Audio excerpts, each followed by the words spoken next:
Welcome to my kitchen. I'm going to show you how to make one of my guilt-free fabulous muffins. It's out of my Simply Too Good to Be True book 7 and it's the orange date pistachio muffin. Now when you're baking the low-fat way, or I should say the Annette Sym way, there's a couple of little things that you need to be aware of because they're so low in fat. For example, this particular muffin is 2.4 grams of fat and really most of the fat comes from the pistachio nuts. But you know what? They are a really great bonus to it.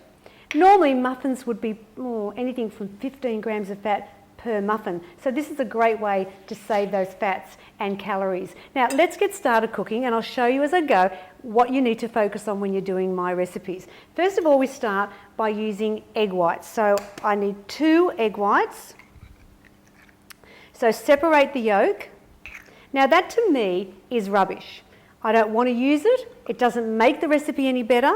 And all it does is adds 6 grams of fat per yolk into the recipe. And I don't know if anyone has ever said, "Oh, Annette, I love your muffin because of the egg yolk." No, nobody knows it's in there. So we're going to add in some sugar, and I only use small amounts of sugar in baking, so it really makes it very good for people with type 2 diabetes as well. Beat this for about 1 minute. All right. Fantastic. Now we're going to add in my apple sauce. Now this is one of the little quirky things that I created way back when I launched book 1, which was quite some years ago now. And I normally used to use the applesauce in the jar. But in book 7, I discovered this little jar, a little can of applesauce because it's got very low sugar, whereas the ones in the jar now are still got sugar in them. So I want to make it a little bit better for you with your carbs. So I really like using just the can. It's a small equal amount, there's no wastage, and I really like that. We're going to add some bicarb soda to the apple mix. Give that a stir. Now it will start to froth. That's good because that means your bicarb's fresh. And you just pour that into the bowl. It's a lot better doing it with the can, I reckon, because then you have no leftover apple. Just mix that in. And now we just throw in the other ingredients, such as the chopped dates, grated orange rind, and orange juice. And this is fresh orange juice, which is much better for you. Now mix this in together. Now at this point, you can't, dare I say, bugger up the recipe, because it's just a matter of throwing everything in together. Where you can go wrong with my low-fat baking, because really there's not any fat in here to protect the gluten in the flour. So you have to be very careful once the flour goes in. At this point, doesn't matter what you've done, it will work. So I've now sifted my flour, my self-raising flour, throw it in one go. And don't get there using your electric beater or get there mixing it up really heavily. Just fold it in. As if you're working with a sponge is probably my best description, folding it through, because the least you move the flour, the better the muffin will be. So just fold that through ever so gently until you see that the flour has combined and you don't see any of the white powder. Now this is perfect. You don't need to have it smooth and gorgeous. Just once the flour's dissolved, it can look a bit rough still, that's fine. Now we're going to put them into the muffin tin and we're going to use some cooking spray to coat the tin and make 12 muffins. So just divide the mix equally.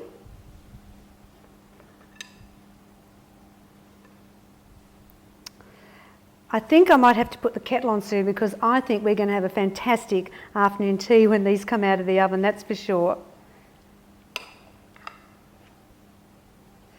So normally in baking you would have had butter in here, you would have had the yolks, you would have put a lot more sugar in. So you can see there's some really easy ways you can reduce the fat count, but not compromising on the recipe or the muffins at all. They're going to be delicious and everyone is going to want more. But then again, the whole idea is have one and be happy. You don't want, just because it's low fat doesn't mean you can have half a dozen of them. Scoop out the rest of it. Oh, they look great. I always check a little bit before I put the topping on, just to make sure that I have got them fairly even. So this one, I can take a little bit out there and put that in there, I think. That one's a little bit too big. Put that in there. Okay, we're good to go. Now the final part of this recipe is to sprinkle the pistachio nuts on the top. So I've chopped them up, so they're ready to go on.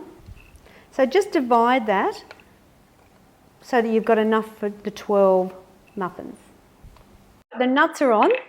Now we've just got to sprinkle on a little bit of the white sugar and it'll give it just a little golden shine. It's great when you can have recipes like this and know that even if you're trying to lose weight, you can still enjoy muffins or cakes. And I know in all my cookbooks I have some fantastic baking for you to enjoy. So this way you're going to feel satisfied, not deprived, because you know what? Carrot and celery sticks get a little bit boring after a while. Okay, we're done. Now we're going to pop this into the oven, 180 degrees, about 20, 25 minutes, depending on how hot your oven is. And then I think we'll put the kettle on and have afternoon tea. Well, you can't beat home baking, and doing it the Simply Too Good to Be True way means you're going to have fabulous morning, afternoon teas or snacks. The kids will love it, the big kids will love it, and here are my gorgeous, beautiful muffins from book 7, my orange date and pistachio. Just leave them to cool. You might even want to have them when they're warm. They freeze really well. And I think that no matter how old you are, this is a great way to enjoy healthy food.